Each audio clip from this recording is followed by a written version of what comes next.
चार पांच जना बानर मिल के तुल बिगाड़ देबो, कौनो मतलब बा ना ओकर।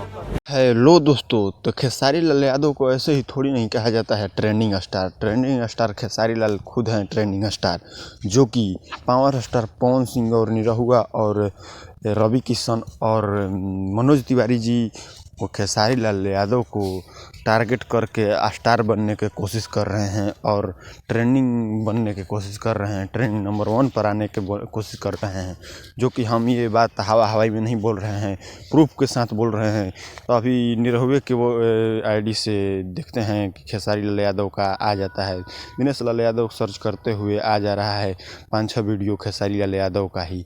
और मनोज तिवारी का भी देखिए आ रहा है खेसारी के रिलेटेड भी, और आप लोग देखिए। और रवि किशन को भी देख लीजिए, आ रहा है खेसारी लाल के विरोधियों के ऊपर भी खड़ा होते हुए नज़र आ रहे हैं रवि किशन भी।